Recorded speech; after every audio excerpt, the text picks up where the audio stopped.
চলো বন্ধুরা, আজকে এলোমেলোই হয়ে রয়েছে। যেহেতু ঘরদোর পরিষ্কার করলাম, দেখো কি নোংরা। মানে জিনিসপত্রে এত নোংরা পড়েছে, ঘরে ঝুল পড়ার থেকে তোমাদের বলেছিলাম যে ঘরটা ঝুল পড়েছে। যেহেতু আজকে বৃহস্পতিবার, কিন্তু ঝাড়তে নেই, কী করবো, ন্যাকড়া দিয়ে দিয়ে ঝাড়তে হলো।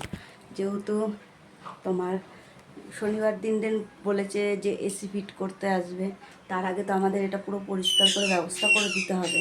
কেন আমাদের তো কোনোদিন ভাবনা চিন্তা ছিল না যে কোনোদিন এসি লাগাবো। এটা ভাবতেই পারি না, আমার না কান্না এসে যাচ্ছে। মানে কি বলবো, আমি কোনোদিন ভাবি নাই যে আমার ঘরে কোনোদিন আমি এসি লাগাবো। সে বাকি করে লাগাচ্ছি ঠিক আছে, কিন্তু যে কোনোদিন লাগাবো, তার মধ্যে তো টিভিটা আজকে আজকে লাগাতেই আসবে, সেজন্য তার জন্য ব্যবস্থা করতে হবে। যেহেতু আমাদের ওই দেওয়ালটায় না ড্যাম ওঠে, আমাদের তো বাইরের দিকে প্লাস্টার নেই, ড্যাম ওঠে। কিন্তু ওই দেওয়ালে যদি টিভি লাগাই, এত কষ্ট করে কেনা, বুঝছো তো বন্ধুরা, যদি টিভি লাগাই, টিভিটা যদি ওই ড্যামের কারণে নষ্ট হয়ে যায়, তখন কি হবে? এখন ওনারা আসবে, কোম্পানি থেকে লোক আসবে, এসে এইটা দেওয়ালটা মানে পুরো আমি ঝকঝকে করে দিয়েছি, পরিষ্কার করে জিনিসপত্রগুলো ঝেড়ে ঝেটে নিলাম। দেখো কতটা নোংরা বেরিয়েছে, মানে কী বলবো। আর এখন এই মাইক্রো ওভেনটা পরিষ্কার করব, তোমার এখানটা, আর ওই টিভির এখানটা, আর এইখানটা যে মানে ফ্রিজের এখানটা, এগুলো ঝাড়াঝুঁচি করলে আমার মোটামুটি কমপ্লিট হয়ে যাবে। তা ওনারা দুপুরে এসে ঢুকবে, তার আগে আমাকে করতে হবে, যেহেতু রান্নাও করিনি। রেশনে গেছিলাম, কিন্তু রেশনে এতটা ভিড় কি বলবো। আর মেয়ে ওই যে ব্যাংকের কাজের জন্য যাবে, ওর কি ব্যাংকে সমস্যা হচ্ছে, সেজন্য ওর ব্যাংকে যাবে। ওদের দেখছে কেমন লাগছে। এখন কি বলবো বুঝতে পারছি না, শুভ সকাল বলবো না দুপুর বলবো, দুপুরই এটা, যেহেতু 12টা বেজে গেছে। শুভ দুপুর বন্ধুরা, তোমরা সব কেমন আছো, ভালো আছো? আশা করি সবাই ভালো আছো, যে যেখানে আছো সুস্থ আছো। রাখি ছোট্ট সংসারে সবাইকে স্বাগত জানালাম। কালকেও সেরকম ভিডিও দিতে পারিনি, তারপরে কারোর লাইভেও যেতে পারিনি। আজকেও জানি না কি হবে কখন। আজকে কোনো রকম আলু সেদ্ধ ভাতটা করবো, বরকে বলে দিয়েছি যে আজকে রান্নাবান্না সেরকম করতে পারবো না, যেহেতু ঘরদোর পরিষ্কার করতে হবে। বৃহস্পতিবার তারপর পুজো দিতে গেলে অনেকটা সময় চলে যাবে, সেই জন্য গিয়ে এখন কী করবো বুঝতে পারছি না। তোমাদের সঙ্গে যে দেখাবো যে আমি ঘর দুয়ারগুলো ঝাড়ামোছা করছি, যদি ভিডিও করতে যাই তাহলে আমার সময়টা নষ্ট হয়ে যাবে। ওরা যদি ঢুকে যায় তখন তার আগে তো আমাকে পরিষ্কার করে দিতে হবে, বলো বন্ধুরা। আর ওদিকে দেখো টিভিটা, কালকে আমি শর্ট ভিডিও ছেড়েছিলাম তোমাদের সঙ্গে, অবশ্য কালকে দেখিয়েছিলাম। এই যে টিভিটা দিয়ে গেছে হায়ার কোম্পানির নাম তোমার। চলো তাড়াতাড়ি করে সব করে নিয়ে, এদিকে দেখো কতটা পরিষ্কার হয়ে গেছে। কিন্তু আমি পাখাটা ঝাড়তে পারিনি, পাখাটা যেহেতু অতটা উঁচুতে না, আমি তো হাতে পাই না। তোমরা তো জানোই বন্ধুরা আমি কতটা লম্বা, বলে তো লাভ নেই। আর এই যে জিনিসগুলো করছি, কোনো দিন না ভাবিনি জীবনে যে জিনিসগুলো করব। মানে কি বলবো, আমার সেই কষ্টের দিনগুলোর কথা আমি মনে করলে আমার খুব মানে লাগে। আর এই যে মাইক্রো ওভেনটা, এটা না আমি বহুত জেদে পড়ে একটা কিনেছিলাম। তোমরা তো জানো আমি লোকের বাড়ি কাজ করি, ঠিক আছে। আমি সব মানসিকতা সবার সমান আমি বলছি না কখনো। মানুষের মধ্যে আমরাও যেরকম ভালো খারাপ আছি, বড় লোকদের মধ্যেও সেরকম ব্যাপারটা আছে। কাজের লোককে না কিছু লোকেরা কাজের লোকই মনে করে, ঠিক আছে। কিছু মনে করবেন না, মনে করবে না যে আমি বলছি বলে কথাটা, এটা কিন্তু কথাটা ঠিকই। মানে এই মাইক্রো ওভেনটা আমি অনেক কষ্টে দুঃখে পড়ে কিনেছিলাম। আমার যে খুব দরকার হয় তা কিন্তু নয়, গরম টরম করতে, এটা কারণে মানে এমন ছোট করে কথা বলে দিয়েছিল, সেটা না আমার খুব কষ্ট লেগে গেছিলো। তার কারণে সে যদি কোনো দিন আমার ভিডিওটা দেখে থাকে, তাহলে বুঝতে পারবি যে আমি করতে পেরেছি কি না। আমি ধরার আমার ক্ষমতা নেই বলেছিল, কিন্তু আমি করতে পেরেছি কি না সেটাই। আর কালকে আমার বরকে বলছিলাম যে এত কষ্ট করে জিনিসপত্রগুলো করছি, এটা প্রচুর কষ্টের বন্ধুরা। কি বলবো, যেরকম এই যে কালকে মানে এসিটা নেওয়া হতো না, কী হয়েছে বলো তো, কালকে যেহেতু পয়লা বৈশাখ ছিল, পয়লা বৈশাখে তোমার জিরো ব্যালেন্সের মানে করছিল, তখন আমার বর শুনে নিয়েছে, তাই জন্যে গিয়ে আমরা সঙ্গে সঙ্গে চলে যাই, যে ওখান থেকে করি। এটাকে 1 বছর হিসাবে আমাকে লোন হিসাবে টানতে হবে, তোমার লোন হিসাবে টানতে হবে তোমার গিয়ে। তার জন্যে আমাদের ফাইন্যান্স একটু মানে অনেক টাকা পড়ছিল, আমরা দিনটা বেশি করেছি বলে, তার জন্য আমার টাকাটা একটু কিছু বেশি যাচ্ছে। কিন্তু আমি সেটা দিতেও রাজি, কিন্তু লোকের কাছে ছোট বড় কথা শুনতে তো রাজি না। আমার ক্ষমতা বুঝে তো আমাকে চলতে হবে। যদি হতো তাহলেই নিতাম, নাহলে নিতাম না। তো ওনারা বললো হবে, তাই জন্যে নিয়ে নিলাম বন্ধুরা, নাহলে নিতাম না। আর এই যে কালকে এতটা গরম পড়েছিল, মানে রাত্রে একটু ঘুমাতে পারিনি। এখন জানি না যেমনি জানো তো এই দরজাটা লাগানো দরকার। এখন যেহেতু দরজাটা লাগানোর আমাদের ক্ষমতা নেই, যে প্লাস্টিকগুলো আছে প্লাস্টিক দিয়ে এখন আপাতত চালিয়ে দেবো। এই মাসটা, সামনের মাসে দেখি পয়সা টয়সা পেয়ে তখন একটা দরজা করার চেষ্টা করব। তার মধ্যে ধরো অনুষ্ঠান বাড়ি আছে, নিজেদের অসুখ বিসুখ আছে, এগুলো তো এক্সট্রা খরচ, বলো বন্ধুরা?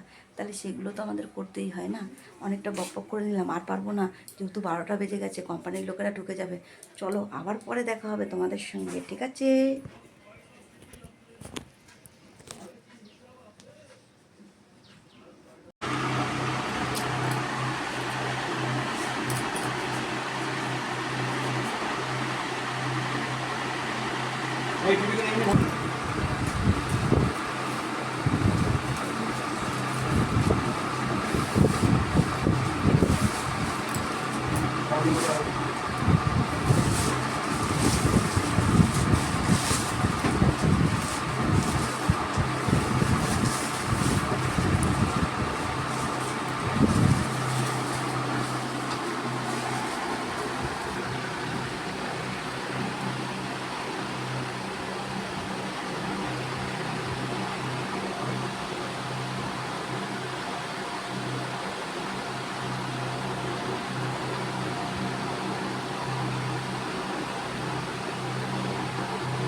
এই বক্সটাকে উপরে তুলে দেবে। এটা কত, 1 বছরের ওয়ারেন্টি?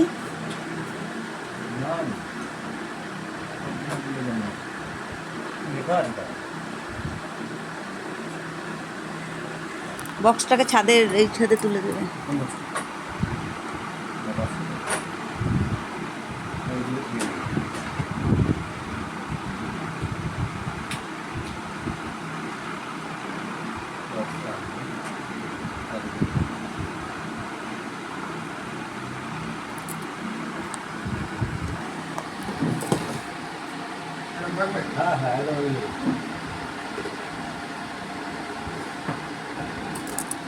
ও, ইয়েটা দেওয়ার জন্য।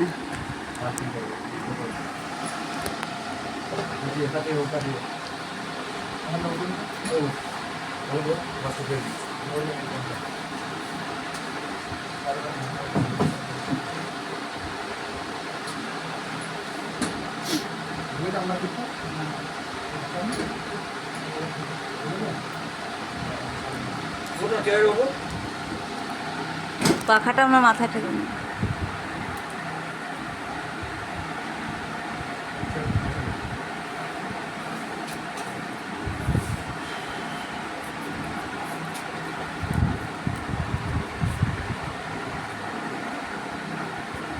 একটা পলিথিন পিছনে গুছিয়ে দিলাম। হ্যাঁ, এটা ঢুকিয়ে ওদের দিকে চেহারাটা এখানে রাখবে, দেখতে পারবো এখন কি যখন দেখবে তখন চলে নেবে। টিভি দেখতে কষ্ট আছে, একটা বলছি টিভি দেখতে কষ্ট আছে, ওই কোনায় হয়ে দেখতে হবে।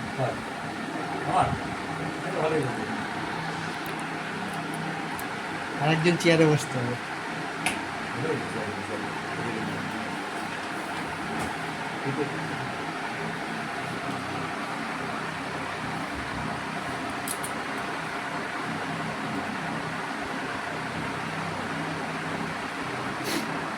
মোবাইল কানেক্ট করে খেলা দেখতে পারবো।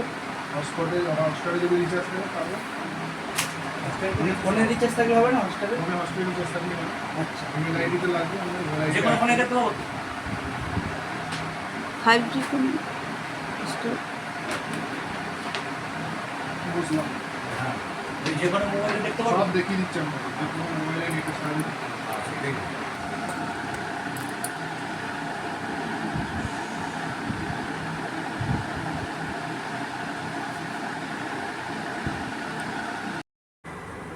দেখো বন্ধুরা, এই যে টিভিটা লাগানো হয়ে গেছে, এই যে তোমার লাগিয়ে দিয়েছে। তারপরে দেখো এই যে গান হচ্ছে। কখনো ভাবিনি যে টিভিটা মানে কি বলবো,